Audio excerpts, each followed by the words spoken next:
Welcome back to another lecture. Last lecture में हम लोगों ने प्लैंक्स क्वांटम थ्योरी देखा था। आई होप आपको वो याद होगा। कैरेक्टरिस्टिक ऑफ वेव भी हम लोगों ने देखा था और मैंने बोला था कि आप फॉर्मूला और जो भी थे आपको मैंने बताया था कि आपको वो दिमाग में रखना है। जैसे एक फार्मूला, सबसे छोटा सा फार्मूला जो था वो था E=SC/λ। ये आपको याद रखना था। तो मैंने आपको 2 क्वेश्चन भी दिए थे। आई होप आपने वो 2 क्वेश्चन कर लिए होंगे। तो चलिए हम लोग आज वो बोर्स एटॉमिक मॉडल डिस्कस करना है हम लोगों को। लेकिन बोर्स एटॉमिक मॉडल डिस्कस करने से पहले हम लोग वो 2 क्वेश्चन डिस्कस कर लेते हैं ताकि आपको पता लग जाए कि आपने वो आंसर सही किया है या नहीं किया है। तो चलिए हम लोग लेक्चर स्टार्ट करते हैं बिना देर किए हुए और करते हैं वो 2 क्वेश्चन। तो ये 2 क्वेश्चन दिए थे मैंने लास्ट लेक्चर में। तो पहला क्वेश्चन था आपको कि रेशियो ऑफ एनर्जी निकालना था। 2 सोर्स दिए हुए थे जिसकी इमिट लाइट हो रही थी, वेवलेंथ 3000 एंगस्ट्रॉम और 4000 एंगस्ट्रॉम थी।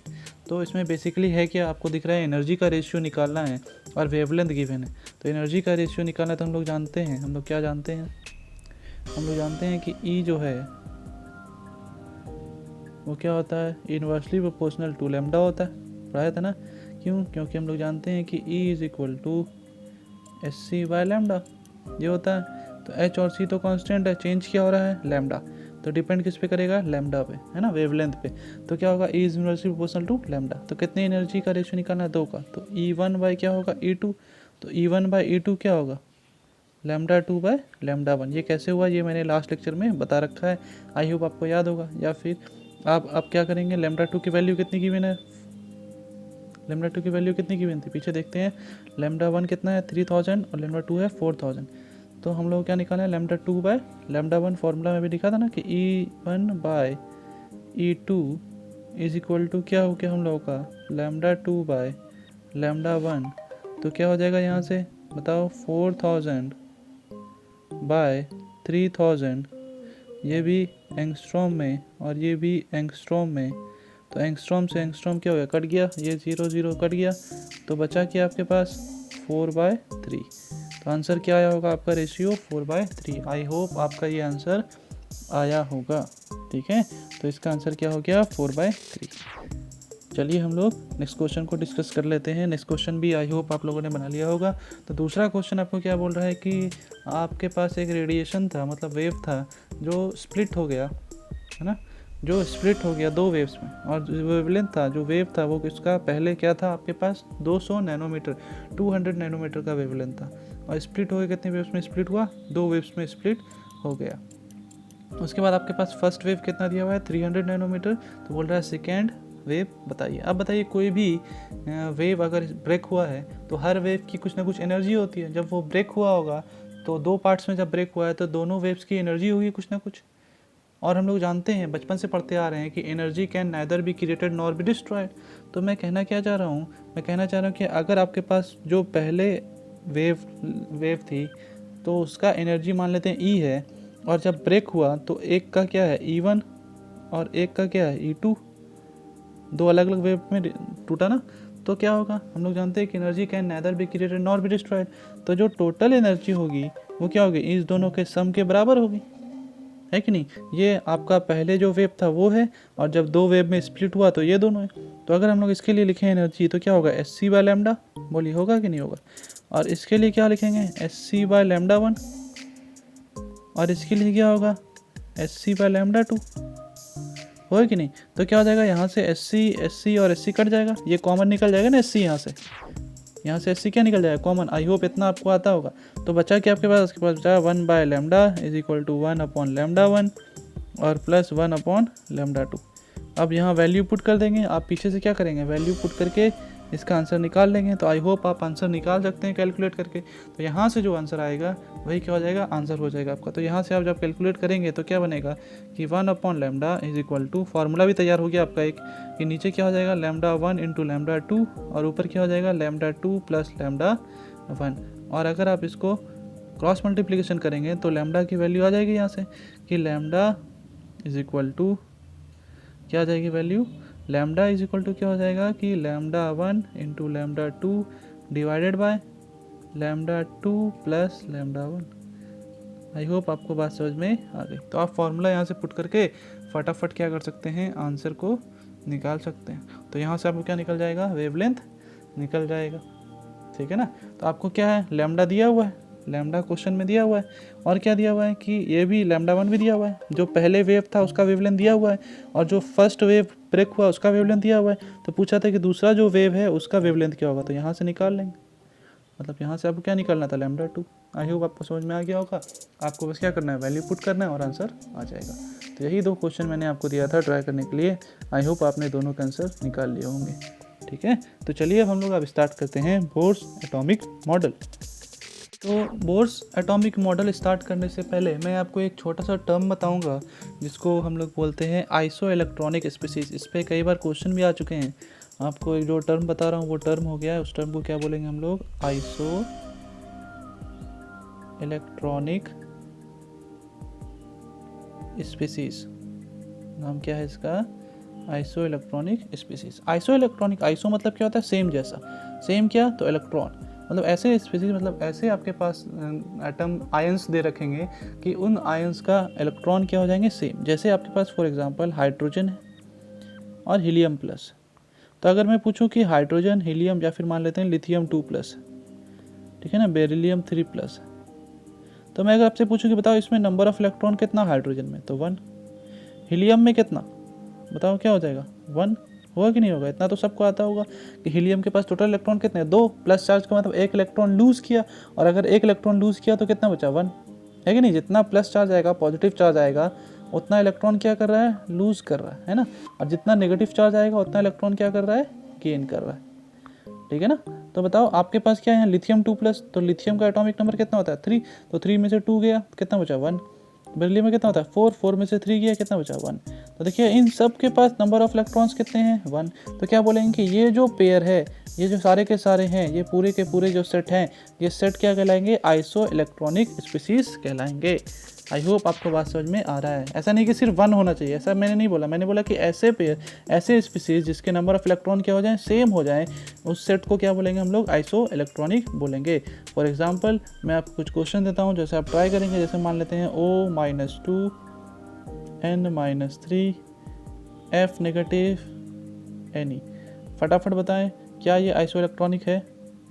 दूसरा सेट देता हूँ मैं, Cl negative, H2 negative, calcium 2+, ये है क्या, चेक करके बताइए। एक और दे देता हूँ आपको, Mg2+, एल्यूमिनियम 3+, सोडियम प्लस। तो बताइए ये तीनों क्या आइसो इलेक्ट्रॉनिक हैं, तीनों सेट आइसो इलेक्ट्रॉनिक है या नहीं है। तो आई होप आपने पॉज करके कर लिया होगा। चलिए हम लोग चेक करते हैं कि है या नहीं है। ऑक्सीजन 2- का मतलब ऑक्सीजन के पास कितना इलेक्ट्रॉन था, 6, 6 में से -2 मतलब 2 आए, कितने हो गए, 8। सॉरी ऑक्सीजन का 8 होता है ना, 8 2 10 हो गए ना, यहाँ से माई मिस्टेक।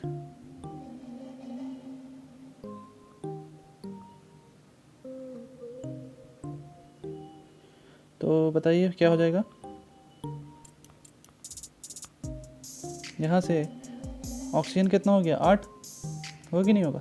और उसके बाद 8 और 2 कितने हो गए, 10। नाइट्रोजन कितना होता है, 7, 7 में -3 मतलब 3 इलेक्ट्रॉन आए तो कितने हो गए, 10। फ्लोरीन 9, 9 और 1 कितने हो गए, 10। और नियॉन का तो 10 होता ही है। तो सब के सब कितने हैं, सेम इलेक्ट्रॉन है कि नहीं। तो ये क्या है, आइसो इलेक्ट्रॉनिक स्पीसीज है। क्लोरीन कितना होता है, 17, 17 में 1 आया, कितना हो गया, 18। सल्फर कितना, 16, 16 में 2 आया, हो गया कितना, 18। कैल्शियम, कैल्शियम में 2 आया, कितना हो गया बताइए। कैल्शियम कितना होता है, 20, 20 में से 2 गया तो कितना हो जाएगा, 18, क्योंकि 2+। तो क्या है, ये भी आइसो इलेक्ट्रॉनिक स्पीसीज है। इसमें आते हैं मैग्नीशियम, 12 में 2 गया, 10। एल्यूमिनियम 13 में 3 गया, 10। सोडियम, सोडियम में 11 में, सोडियम में कितना होता है, 11 एटॉमिक नंबर, 11 में से 1 गया, 10। ये भी क्या है, आइसो इलेक्ट्रॉनिक स्पीसीज है। आई होप आपको समझ में आ गया होगा कि आपको किस तरीके से चेक करना होता है कि आइसो इलेक्ट्रॉनिक स्पीसीज है या नहीं है। ठीक है, अगर इसमें से कोई भी एक ऐसा होता जिसका नंबर ऑफ इलेक्ट्रॉन बाकी से सेम नहीं आता तो क्या बोलते हैं कि वो आइसो इलेक्ट्रॉनिक स्पीसीज नहीं है। ठीक है, तो इसका मैंने ये इसलिए बताया क्योंकि इसका यूज़ करते हैं हम लोग बोर्स एटॉमिक मॉडल में। तो चलिए अब हम लोग बढ़ते हैं बोर्स एटॉमिक मॉडल की तरफ। तो अगर आप ध्यान से देखेंगे बोर्स एटॉमिक मॉडल की तरफ अगर हम लोग बढ़ें तो बोर्स मॉडल जो है वो सिर्फ और सिर्फ, मतलब बोर्स ने जो अपना एटॉमिक मॉडल दिया उसका सबसे बड़ा ड्रॉबैक यही था कि उन्होंने जो अपना मॉडल दिया वो सिर्फ और सिर्फ एक इलेक्ट्रॉन स्पीसीज़ के लिए दिया, मतलब जिसमें सिर्फ एक इलेक्ट्रॉन होगा। मतलब बेसिकली उन्होंने जो भी एक्सपेरिमेंट किया, जो भी चीज़ डाटा दिया हम लोगों को, वो हाइड्रोजन के लिए दिया था। लेकिन हम लोगों ने क्या किया, उसका एप्लीकेशन बना लिया कि हाइड्रोजन में कितने इलेक्ट्रॉन होते हैं, एक। तो एक इलेक्ट्रॉन जब जब आएगा जिस आयन में, जिस स्पीसीज़ में, हम लोग क्या बोलेंगे, उसमें बोर्स मॉडल एप्लीकेबल है। तो इसलिए हम लोग क्या बोलते हैं अब कि भाई बोर्स मॉडल जो है, बोर्स मॉडल क्या है, is applicable only for single electron species like hydrogen. उन्होंने दिया किसके लिए था, हाइड्रोजन के लिए। हम लोगों ने क्या किया, उसको एप्लीकेशन बना के एक्सपेंड कर लिया, जैसे हीलियम प्लस, लिथियम 2+, बेरिलियम 3+। अभी भी दिखाया, इसमें भी एक इलेक्ट्रॉन होगा, लिथियम 2+ में भी एक इलेक्ट्रॉन होगा, बेरिलियम 3+ में भी कितना होगा, एक इलेक्ट्रॉन होगा। तो सबसे बड़ा ड्रॉबैक उनका यही था, क्योंकि हम लोग जानते हैं कि भाई आपके पास 118 एलिमेंट्स है तो क्या होगा, एटॉमिक नंबर 118 तक जाएगा तो इलेक्ट्रॉन भी 118। तो आपके पास क्या होना चाहिए, एक इलेक्ट्रॉन के मॉडल से तो काम नहीं चलेगा ना। तो सबसे बड़ा ड्रॉबैक उनका यही था कि बोर्स मॉडल जो है वो सिर्फ और सिर्फ एक इलेक्ट्रॉन के लिए उन्होंने दिया था। तो उन्होंने कुछ पॉस्टुलेट्स दिए थे, उन्होंने अपने मॉडल में बताया था क्या क्या चीज़। तो हमें वो चीज़ों को पढ़ना पड़ेगा कि भाई बोर्स मॉडल में क्या क्या बातें उन्होंने बताई, बोर्स ने क्या क्या बातें बताई। तो सबसे पहले बात, उस टाइम तक तो न्यूट्रॉन के बारे में पता चला नहीं था, जैसे कि मैंने बताया था कि न्यूट्रॉन की डिस्कवरी बहुत लेट हुई है। तो भाई उस समय भी उन्होंने सेम बात बोली, आधी बात तो सेम होगी ना। मैंने बोला भी था कि हर मॉडल में एक बात तो सेम होगी कि भाई एटम कंसिस्ट किससे होगा, इलेक्ट्रॉन और प्रोटॉन से। तो इन्होंने भी वही बोला कि atom contains electrons and protons. लेकिन उन्होंने यहाँ पे बात कंप्लीट नहीं की, उन्होंने बात को आगे बढ़ाया। उन्होंने क्या बोला कि भाई एटम में इलेक्ट्रॉन और प्रोटॉन तो हैं, लेकिन इलेक्ट्रॉन जो है वो घूम रहा है। इलेक्ट्रॉन क्या कर रहा है, घूम रहा है। कहाँ भाई, तो न्यूक्लियस के चारों तरफ, न्यूक्लियस के चारों तरफ घूम रहा है। और उसका पाथ कैसा है, सर्कुलर। उसका पाथ कैसा है, सर्कुलर। तो आपके दिमाग में आएगा सर रदरफोर्ड ने भी तो वही कहा था, रदरफोर्ड बोल रहे हैं, सॉरी, हम लोगों ने पढ़ा था ना पीछे अल्फा स्कैटरिंग एक्सपेरिमेंट, रदरफोर्ड के बारे में बताया था, रदरफोर्ड मॉडल पढ़ाया था ना। तो मॉडल में मैंने बताया था आपको कि मॉडल में क्या कहा था उन्होंने, सर्कुलर पाथ में घूमता है। मैक्सवेल ने उनको बात को गलत कर दिया था। तो यहाँ पर भी मैं क्या बोल रहा हूँ कि इन्होंने भी वही बात की, लेकिन इन्होंने बात कंप्लीट नहीं की वहाँ पे। उसके आगे एक पॉइंट जोड़ा कि भाई घूमता तो है, लेकिन उसका रेडियस जो होता है वो फिक्स होता है। रेडियस क्या होता है, फिक्स होता है, कांस्टेंट रेडियस होता है, वो चेंज नहीं हो रहा है। तो इन्होंने यहाँ पे बात कंप्लीट की अपनी कि भाई यहाँ पर क्या होता है, रेडियस जो है वो कांस्टेंट रेडियस है, वो चेंज नहीं करेगा। और उन्होंने क्या बोला कि उन सर्कुलर पाथ को, उन कांस्टेंट रेडियस वाले सर्कुलर पाथ्स को उन्होंने नाम दिया ऑर्बिट्स। उन्होंने क्या बोला, ऑर्बिट्स। तो ये जो है न्यूक्लियस के चारों तरफ जो भी सर्कुलर पाथ हैं जिसमें इलेक्ट्रॉन घूम रहा है, उन सर्कुलर पाथ्स को इन्होंने नाम क्या दे दिया, ऑर्बिट्स नाम दे दिया। आई होप आपको ये बात समझ में आ गई होगी, इसमें तो किसी को कोई दिक्कत नहीं होगी। चलिए हम लोग नेक्स्ट पॉस्टुलेट की तरफ बढ़ते हैं, और उसको समझने से पहले हम लोग फिजिक्स का एक छोटा सा टर्म पढ़ेंगे, कूलम्ब्स लॉ। और ये कूलम्ब्स लॉ जो है ये आपको 12th में पढ़ना होता है। 12th में एक फिजिक्स में एक चैप्टर है इलेक्ट्रोस्टैट। जब आप 12th में पढ़ेंगे तो फिजिक्स में सबसे पहला चैप्टर आपको यही पढ़ाया जाता है, इलेक्ट्रोस्टैट। तो हम लोग पढ़ते हैं कूलम्ब्स लॉ। कूलम्ब्स लॉ क्या बोलता है कि अगर आपके पास दो चार्ज हैं, अगर आपके पास क्या है, दो चार्ज हैं, जैसे कि मैंने यहाँ दिखाया है, एक Q1 और एक Q2। अब ये दोनों चार्ज सेम भी हो सकते हैं, अपोजिट भी हो सकते हैं, है कि नहीं। तो अगर आपके पास सेम चार्ज है तो बताओ सेम चार्ज क्या करेगा, रिपेल करेगा। और अपोजिट चार्ज है तो क्या करेगा, अट्रैक्ट करेगा। तो चाहे रिपेल कर रहा हो चाहे अट्रैक्ट कर रहा हो, कोई ना कोई फोर्स तो काम करेगा ना वहाँ पे।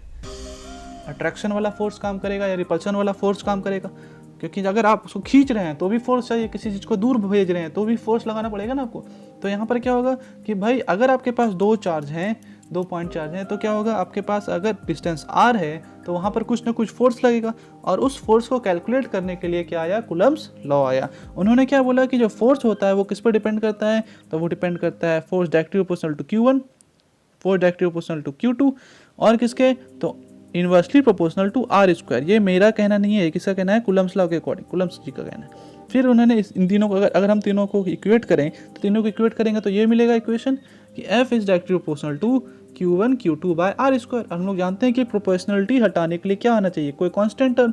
तो यहाँ पर एक कांस्टेंट टर्म आया k, यहाँ पर कांस्टेंट टर्म क्या आया, k। तो फॉर्मूला क्या बन गया कि F is equal to k Q1 Q2 by r²। मतलब अगर आपको किसी दो चार्ज के बीच में, अगर आपको 2 पॉइंट चार्ज के बीच में क्या निकालना है, उनके बीच का फोर्स ऑफ अट्रैक्शन या फोर्स ऑफ रिपल्शन निकालना है, इलेक्ट्रोस्टैटिक फोर्स ऑफ अट्रैक्शन या रिपल्शन निकालना है, तो हम लोग क्या बोलेंगे, फॉर्मूला क्या हो जाएगा कि F is equal to k Q1 Q2 by r²। Q1 Q2 क्या है, चार्ज, r क्या है, distance between these two charge. I hope आपको समझ में आ गया होगा।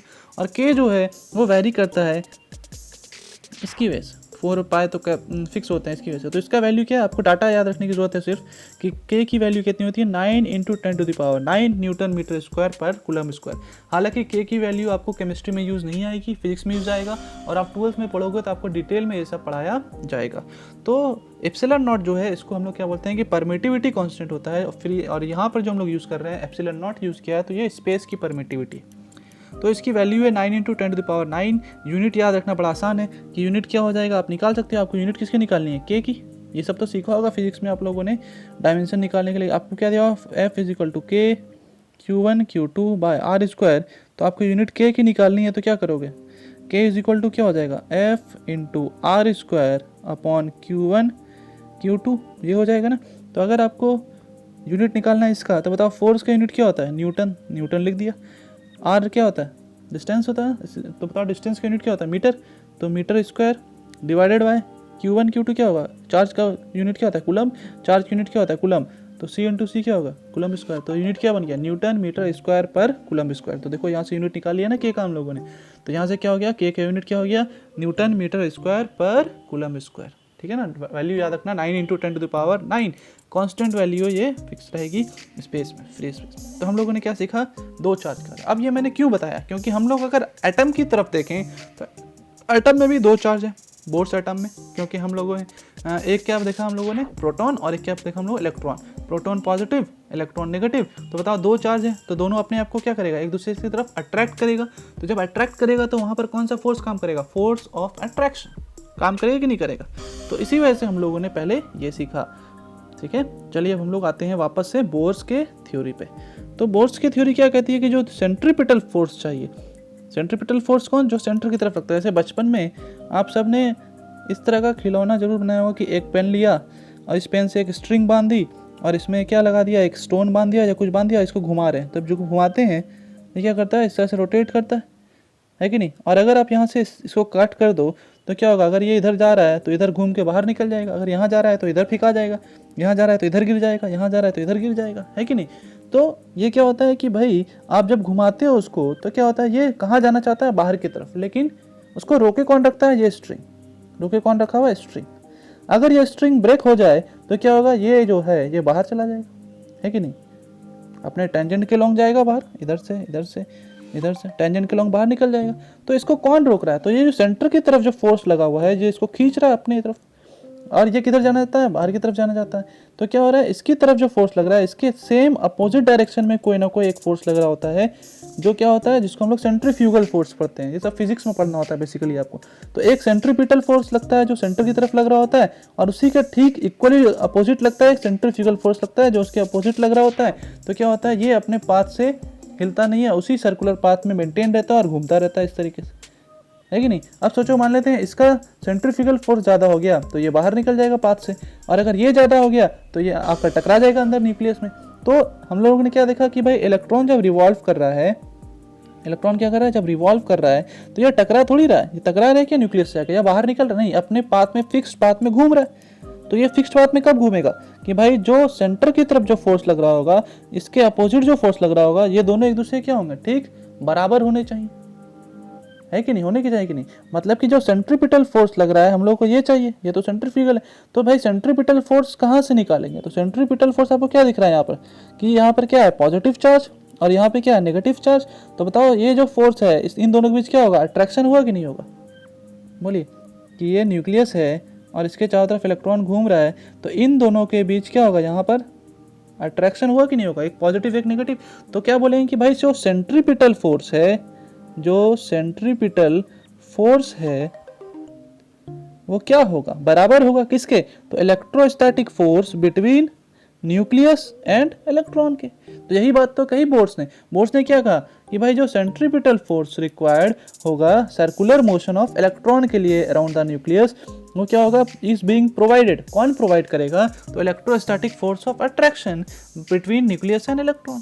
तो हम लोग क्या लिख सकते हैं, यहाँ से क्या लिखेंगे कि भाई आपके पास जो सेंट्रीपिटल फोर्स है वो बराबर होगा, वो किसके बराबर होगा, electrostatic force between the nucleus and electron. और हम लोग जानते हैं, आप लोग पढ़िएगा फिजिक्स में कि सेंट्रीपिटल फोर्स का फॉर्मूला होता है mv² / r। रट्टा मार लीजिए आप, फिजिक्स में आप डेरिवेशन भी देखिएगा वैसे। तो सेंट्रीपिटल फोर्स का फॉर्मूला क्या हो गया, mv²/r। ये किसके बराबर होगा, electrostatic force between nucleus and electron. अब आप ही सोचिए कि ये आपका न्यूक्लियस है और ये आपका इलेक्ट्रॉन है, ठीक है ना।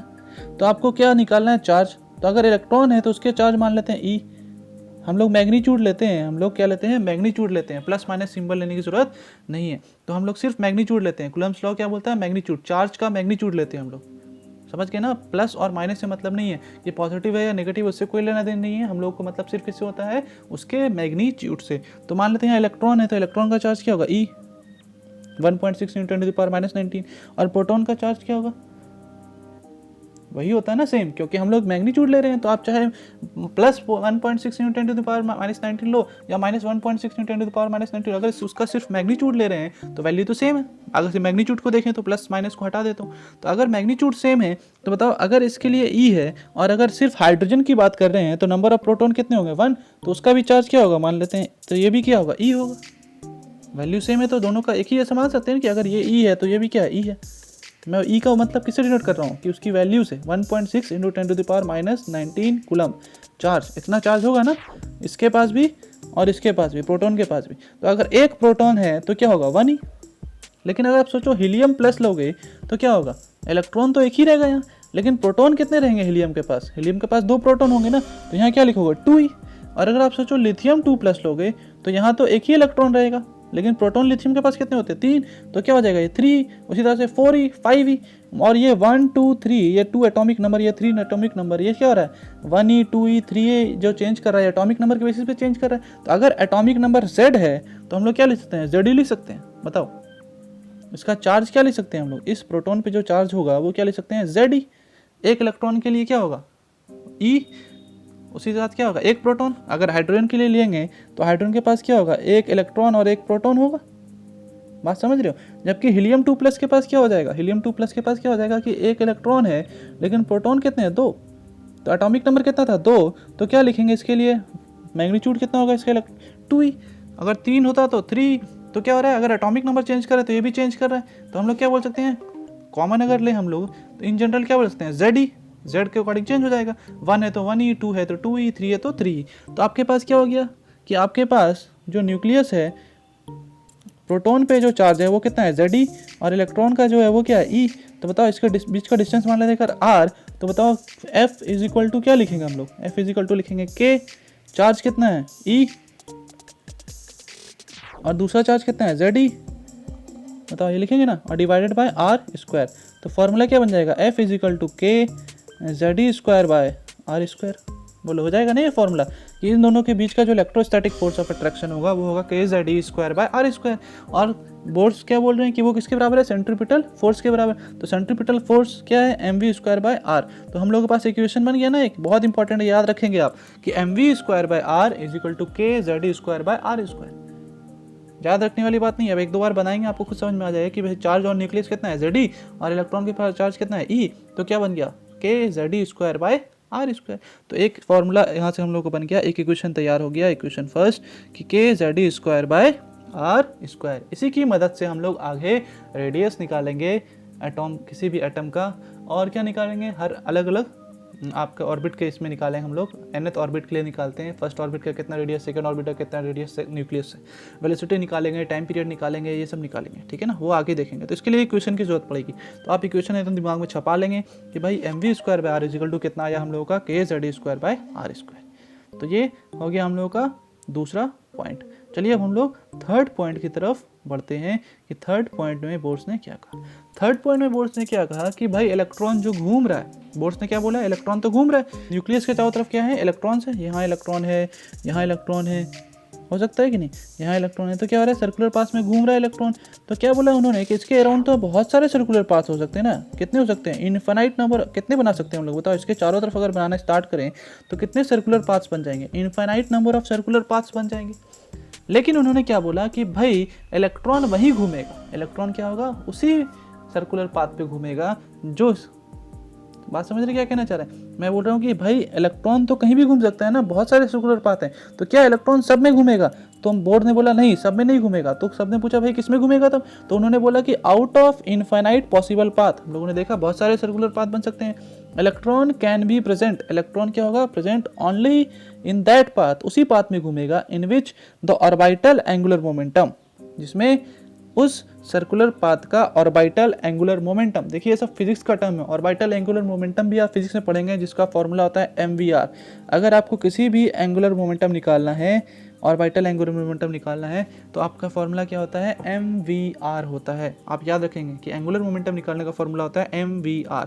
उन्होंने बोला कि उस सर्कुलर पाथ का, उस पॉसिबल पाथ का जो ऑर्बिटल एंगुलर मोमेंटम होगा वो इंटीग्रल मल्टीपल होगा किसके, h/2π के। h क्या है, प्लैंक्स कांस्टेंट, और 2π की वैल्यू फिक्स है, मतलब उन्होंने एक फिक्स वैल्यू दी और उन्हें बताया कि इसी का इंटीग्रल मल्टीपल करते जाओ, आपको सर्कुलर पाथ्स मिलते जाएंगे जिसमें इलेक्ट्रॉन घूमेगा, मतलब आपको ऑर्बिट्स मिलते जाएंगे जिसमें इलेक्ट्रॉन घूमेगा, ठीक है ना। तो इंटीग्रल मिलता मतलब क्या हो गया, यहाँ पर n से जोड़ दिया हम लोगों ने, तो फॉर्मूला क्या बन गया कि mvr = nh/2π, जिसमें n की वैल्यू बताएगी 1 2 3, आपको नंबर ऑफ शेल, जैसे n = 1 तो k शेल में, n = 2 l shell, n = 3 m shell, first shell, second shell, third shell. तो आप इसमें वैल्यू पुट करते जाओगे, आंसर आता जाएगा। तो कई बार क्वेश्चन आता है, आपको पूछता है कि बताओ भाई कि ऑर्बिटल एंगुलर मोमेंटम है ना कितना होगा सेकेंड शेल में, तो orbital angular momentum second shell में क्या होगा, तो आप क्या लिखोगे, यहाँ से जैसे आपके पास फॉर्मूला क्या आ गया nh/2π आया है ना, तो आपसे पूछा कि भाई बताओ फर्स्ट शेल में क्या होगा, कैसे में पूछा कि n = 1 है, तो n = 1 में क्या हो जाएगा आपके पास h/2π एंगुलर मोमेंटम होगा, आंसर ये हो जाएगा। अगर आपसे पूछा बताओ सेकेंड शेल में क्या होगा, तो सेकेंड शेल में क्या होगा 2h/2π, मतलब क्या हो जाएगा h/π। अगर आपसे पूछता थर्ड ऑर्बिटल में बताओ, तो थर्ड ऑर्बिटल में क्या होता है 3h/2π एंगुलर मोमेंटम हो जाता। तो इस पे डायरेक्ट क्वेश्चन आते हैं, आपसे पूछेगा बताओ ऑर्बिटल एंगुलर मोमेंटम क्या होगा इस ऑर्बिट में, तो आप यहाँ से क्या करोगे, डायरेक्ट फॉर्मूला पुट करोगे, आप आंसर यहाँ से कर दोगे। आई होप आपको बात समझ में आ गई होगी, ठीक है ना। और ऑर्बिटल एंगुलर मोमेंटम क्या होता है, फॉर्मूला mvr। तो आपको ये इक्वेशन भी यहाँ पर दिमाग में रखनी है, इंपॉर्टेंट है। तो फॉर्मूला 2 बन गया हम लोगों के पास ना, एक mv²/r = देखा ना अभी पीछे हम लोग k q1 q2 बाय, तो q1 q2 क्या था z × e मतलब z²/r², और दूसरा क्या बन गया mvr = nh/2π। ये इन्होंने क्या कहा था अपना थर्ड पॉइंट में बताया था अपने पोस्टुलेट में। चलिए हम लोग नेक्स्ट पोस्टुलेट देखते हैं। अब दिमाग में ये बात आती है कि भाई मैक्सवेल ने क्या कहा था कि इलेक्ट्रॉन लूज करेगा। आप लोगों को याद होगा लास्ट, अगर आप लोगों ने सेकंड लास्ट लेक्चर देखा हो तो मैंने बताया था कि मैक्सवेल ने क्या कहा था कि अगर एक चार्ज के इन्फ्लुएंस में दूसरा चार्ज रोटेट करता है उसके चारों तरफ, तो क्या करता है वो एनर्जी एमिट करता है, एनर्जी लूज करता है। लेकिन बोर ने क्या कहा कि भाई एटम के केस में ऐसा नहीं हो रहा है, जो इलेक्ट्रॉन रिवॉल्व कर रहा है उसके केस में ऐसा बिल्कुल भी नहीं है। ये किसने कहा, बोर ने, कि भाई जो इलेक्ट्रॉन घूम रहा है वो ना तो एनर्जी गेन करेगा ना ही एनर्जी लूज करेगा, लेकिन कब, जब वो उस ऑर्बिट में घूम रहा होगा। याद रखेंगे, जिस ऑर्बिट में घूम रहा है उसी सेम ऑर्बिट में वो ना तो एनर्जी क्या करेगा, घूमते वक्त ना तो एनर्जी लूज करेगा ना ही एनर्जी गेन करेगा। तो आप ध्यान से देखें यहाँ पर क्या लिखा हुआ है, यहाँ से लिखा है मैंने कि एन इलेक्ट्रॉन व्हेन प्रेजेंट, जब प्रेजेंट होगा किसी ऑर्बिट में तो neither loses nor gain energy. और ऐसे ऑर्बिट्स को हम लोग क्या बोलते हैं, स्टेशनरी ऑर्बिट्स, या फिर उस स्टेट को क्या बोलेंगे, स्टेशनरी स्टेट बोलेंगे। फॉर एग्जाम्पल मैंने अभी समझाने के लिए जैसे बताता हूँ, जैसे आपके पास क्या है, ऐसे आप याद रख सकते हैं कि न्यूक्लियस है, यहाँ इलेक्ट्रॉन है, तो क्या होगा भाई, इसका डायरेक्शन इधर होगा ना, यहाँ पे बोलिए। और आपके पास क्या है कि यहाँ से अगर डायरेक्शन आप देखेंगे तो ये क्या बनाएगा, 90 डिग्री। यहाँ भी क्या है 90 डिग्री, यहाँ भी क्या है 90 डिग्री। और हम लोग जानते हैं कि वर्क डन क्या होता है, F.S, पता नहीं फिजिक्स पढ़ाई कि नहीं भी आप लोगों ने, तो F.S क्या होता है, Fs cos थीटा, है ना। F.S क्या होता है, Fs cos थीटा, और cos 90 कितना होता है, 0। तो अगर वर्क डन ही 0 है, आपका वर्क डन क्या है, 0 है, तो अगर आपने कुछ काम ही नहीं किया है तो ना तो एनर्जी लूज हुई ना तो एनर्जी गेन हुई। तो बेसिकली आपको क्या याद रखना है कि बोर्स का क्या कहना था कि भाई जब इलेक्ट्रॉन किसी ऑर्बिट में घूम रहा होता है, प्रेजेंट होता है, तो उस टाइम वो ना तो एनर्जी गेन करता है ना ही एनर्जी लूज करता है। बात समझ में आया? आई होप आपको ये बात भी क्लियर हो गई होगी। आपको यहाँ से डायरेक्ट क्वेश्चन कुछ भी नहीं आएगा, आपको न्यूमेरिकल बेस्ड क्वेश्चन आते हैं, तो जो मैं आपको बताता चलूँगा कि क्वेश्चन किस तरीके से आता है। आपको बस पढ़ते चलना है, समझते चलना है कि उन्होंने क्या क्या कहा था। चलिए हम लोग इनके लास्ट पॉइंट की तरफ बढ़ते हैं। तो इन्होंने लास्ट पॉइंट में क्या बोला, इन्होंने लास्ट पॉइंट में बोला कि जब कोई इलेक्ट्रॉन मूव करता है कहाँ से कहाँ, लोअर एनर्जी से हायर एनर्जी में। कहाँ से कहाँ मूव करता है? लोअर एनर्जी से हायर एनर्जी में। सिंपल सा तरीका मैं बताता हूँ, आपको समझने में आसानी होगा कि जैसे कोई बिल्डिंग है, मान लेते हैं आप मूव कर रहे हो फर्स्ट फ्लोर से फिफ्थ फ्लोर में। कहाँ से जा रहे हो? फर्स्ट फ्लोर से फिफ्थ फ्लोर में जा रहे हो और सीढ़ियों से। तो आपको क्या चाहिए होगा बताओ? अगर आप एकदम एनर्जी खत्म है आपकी, तो आप क्या पहुंच पाओगे वहाँ पे? नहीं ना। आप पहले क्या करोगे भाई? एनर्जी लोगे, जूस वूस पियोगे, ताकत वकत रहेगा तब तो चढ़ोगे ऊपर। तो आप एनर्जी क्या करोगे? गेन करोगे पहले, तब फिफ्थ पे पहुंच पाओगे।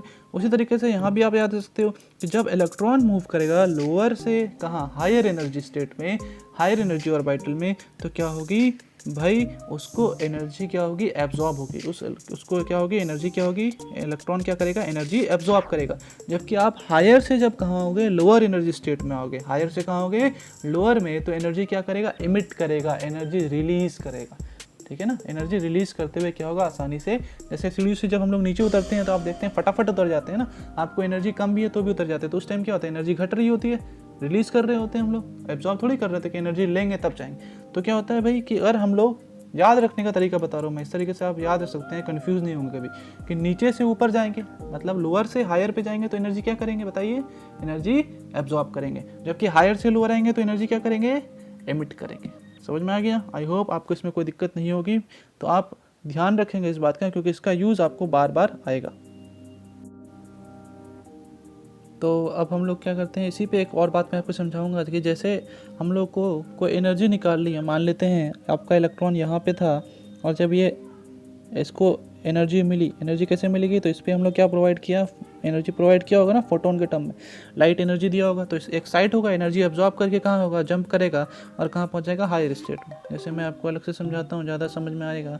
जैसे मैं कह रहा हूँ कि आपके पास मान लेते हैं कि अभी इलेक्ट्रॉन फर्स्ट शेल में था, ठीक है ना, यहाँ पे। तो आपने एनर्जी दी, जैसे ही एनर्जी इसको मिला तो एक्साइट हुए कहाँ पहुँचेगा? हायर स्टेट में। और फिर हायर स्टेट से कहाँ आ सकता है? लोअर स्टेट में। मान लेते हैं एक बार यहाँ से यहाँ इलेक्ट्रॉन गया है और एक बार यहाँ से यहाँ जंप करके यहाँ है। तो मैं क्या कह रहा हूँ कि बोर्ड्स ने क्या बोला कि भाई जब इलेक्ट्रॉन हायर से कहाँ आएगा? लोअर से। मतलब ये 1 है, ये 2 है और ये क्या है? 3 है। तो क्या होगा? हायर से कहाँ जा रहा है? लोअर में। हायर से कहाँ आ रहा है? लोअर में। तो बताइए अभी मैंने क्या बताया कि हायर से लोअर जाएंगे तो एनर्जी क्या होगी? लूज करेगी। एनर्जी क्या होगी? लूज होगी। जबकि अगर लोअर से कहाँ जाएंगे? हायर में, तो एनर्जी क्या होगी? एब्जॉर्ब होगी। एनर्जी क्या होगी? एब्जॉर्ब होगी। उन्होंने क्या बोला कि अगर आपको ये एनर्जी चाहिए कि भाई जितनी एनर्जी एब्जॉर्ब हुई और कितनी एनर्जी एमिट हुई, लूज हुई, उसको कैसे निकालेंगे? तो उसको निकालने का तरीका क्या बताया कि डेल्टा ई, मतलब चेंज इन एनर्जी, इस ऑर्बिट का एनर्जी और इस ऑर्बिट के एनर्जी में जो चेंज आया होगा, यहाँ से यहाँ पहुँचने के लिए उतनी एनर्जी चाहिए ना। तो क्या बोला इन्होंने, कैसे निकालेंगे? तो ई फाइनल माइनस ई इनिशियल, ई फाइनल माइनस ई इनिशियल करके निकालेंगे। ठीक है ना? समझ रहे हैं? तो आपके पास जब हम लोग 1 से कहाँ जा रहे हैं? 3 पे, तो क्या हो जाएगा? इसकी एनर्जी जो होगी तो ऊपर वाली एनर्जी नीचे वाली एनर्जी से क्या करेंगे? माइनस करेंगे। ठीक है? जैसे मान लेते हैं वैल्यू ले लेता हूँ मुझे समझाने के लिए। मान लेते हैं इसकी वैल्यू ले ली मैंने 5 और इसकी वैल्यू मैंने 10। इसकी वैल्यू कितनी ले ली? 10 मान लेते हैं समझने के लिए कि इसकी जो 5 जूल एनर्जी है, उसकी 10 जूल एनर्जी है। तो आपको बोला कि बताओ भाई दोनों के बीच में कितनी एनर्जी, मतलब 1 से 3 पे जाना है। 1 से कहाँ जाना है? 3 पे जाना है। इलेक्ट्रॉन जा रहा है 1 से 3 पे। तो क्या करेंगे हम लोग कि डेल्टा ई निकालना है 1 से 3 के लिए। तो क्या हो जाएगा? फाइनल कितना है? कहाँ पहुँचा? तो 10 पे माइनस 5 पे, तो कितना आया? +5। ठीक है? और अगर आपसे पूछता कि 3 से 1 पे आ रहा है, कहाँ से कहाँ आ रहा है? 3 से 1 पे, तो वही डेल्टा ई क्या होता है कि आपका फाइनल अब कितना हो गया? फाइनल हो जाता है 5, क्योंकि 3 से 1 पे आ रहा है। तो फाइनल कहाँ है? पहुँच कहाँ रहा है? 1 फर्स्ट ऑर्बिट पे। तो फर्स्ट ऑर्बिट पे एनर्जी कितनी है? 5 मानी है हम लोगों ने। तो 5 माइनस कितना होता है? 10। तो आंसर कितना होता है? -5। तो इससे एक बात और पता चले कि अगर डेल्टा ई की वैल्यू पॉजिटिव आती है, डेल्टा ई की वैल्यू क्या जाती है? पॉजिटिव आती है, तो इसका मतलब है कि एनर्जी क्या हो रही है? एब्जॉर्ब हो रही है। मतलब आपको अगर कोई वैल्यू गिवन है तो आप उस वैल्यू के गिवन वैल्यू से पता कर सकते हो कि भाई एनर्जी एब्जॉर्ब हुई है या रिलीज हुई है। समझ रहे हो कि नहीं? मतलब लोअर से हायर गया या हायर से लोअर गया। तो आपको ये पता चल जाएगा किससे? उसके सिंबल से, कि अगर वैल्यू डेल्टा ई की पॉजिटिव आई है तो क्या होगा? एनर्जी एब्जॉर्ब हुई है। और अगर डेल्टा ई की वैल्यू नेगेटिव आई है, मतलब एनर्जी क्या हुई है? इमिट हुई है या फिर लूज हुई है। आई होप आपको ये बात समझ में आ गया होगा। और हम लोगों को एनर्जी और भी तरीके से निकालने आती है ना, delta is equal to hc/λ। तो अगर आपको लैम्डा दिया हुआ है तो इससे निकालेंगे या फिर h न्यू। और अगर आपको दोनों अलग अलग ऑर्बिट्स की एनर्जी दी गई है तो वहाँ से निकाल लेंगे। तो यहाँ से दो फॉर्मूले बन गए, एक तो बन गया आपके पास डेल्टा ई कैसे निकाल सकते हैं, एस सी बाय लैम्डा से या फिर एच न्यू से, या फिर आपको क्या हुआ है 1 की 2 की या इसकी भी एनर्जी आगे हम लोग सीखेंगे भी कैलकुलेट करना कि अलग अलग ऑर्बिटल की अलग अलग ऑर्बिट की एनर्जी हम लोग किस किस तरीके से निकालते हैं और अलग अलग शेल की एनर्जी किस तरीके से निकालते हैं। वन ऑर्बिट अगर फर्स्ट शेल पे इलेक्ट्रॉन है, सेकंड शेल में इलेक्ट्रॉन है, या फर्स्ट ऑर्बिट में इलेक्ट्रॉन है, सेकंड ऑर्बिट में इलेक्ट्रॉन इस तरीके से है तो किस तरीके से निकालते हैं। तो यहाँ पर वही बात लिखा है कि कैसे निकालते हैं, delta E is equal to E final minus E initial. तो डेल्टा ई की वैल्यू अगर पॉजिटिव आई तो एनर्जी क्या हो रही है, एब्जॉर्ब, और अगर डेल्टा ई की वैल्यू कैसे आई, नेगेटिव आई, तो एनर्जी क्या हो रही है, एमिट। आई होप आपको समझ में आ गया होगा। आप देख सकते हैं यहाँ मैंने लिख दिया है कि एनर्जी यहाँ क्या हो रही है, एब्जॉर्ब, और यहाँ एनर्जी क्या हो रही है, एमिट। तो यही क्या था आपका बोर्स एटॉमिक मॉडल के पोस्टुलेट्स। तो आज हम लोग यहीं तक रखेंगे, आप यहाँ तक रिवाइज करें, अच्छे से पढ़ें और जो पॉइंट्स मैंने बताया उनको ध्यान रखें, जिसमें से आपको 3 पॉइंट सबसे इंपॉर्टेंट है। मतलब आज के लेक्चर में मैं आपको बोलूँ तो सिर्फ 3 पॉइंट्स आपको याद रखने हैं। सबसे पहला कौन सा है, आइसो इलेक्ट्रॉनिक स्पीसीज क्या होता है, दूसरा कौन सा बताया, दूसरा आपको याद रखने हैं दोनों इक्वेशन, एक mv²/r is equal to k z_r², mv/r is equal to NH/2π, ये दो इक्वेशन। और तीसरा कि जब लोअर से हायर जाएंगे तो एनर्जी एब्जॉर्ब होगी और जब हायर से लोअर आएंगे तो एनर्जी एमिट होगी। और डिफरेंस कैसे निकालेंगे, तो ई फाइनल माइनस ई इनिशियल। और अगर आपके पास क्या हो रही है, डेल्टा ई की वैल्यू पॉजिटिव है मतलब एनर्जी एब्जॉर्ब हो रही है, और नेगेटिव है तो एनर्जी एमिट हो रही है। आई होप आपको आज का लेक्चर समझ में आया होगा। नेक्स्ट लेक्चर में हम लोग कैलकुलेशन सीखेंगे कि हम लोग कैसे रेडियस कैलकुलेट कर सकते हैं, वेलोसिटी कैलकुलेट कर सकते हैं किसी भी इलेक्ट्रॉन का किसी ऑर्बिट में, उसका टाइम पीरियड क्या होगा, उसकी एनर्जी क्या होगी, उसकी पोटेंशियल एनर्जी क्या होगी, उसकी काइनेटिक एनर्जी क्या होगी, ये सब कैलकुलेट करना हम लोग सीखेंगे नेक्स्ट लेक्चर में। तब तक के लिए घर पे रहें, सेफ रहें, पढ़ते रहें। Thank you.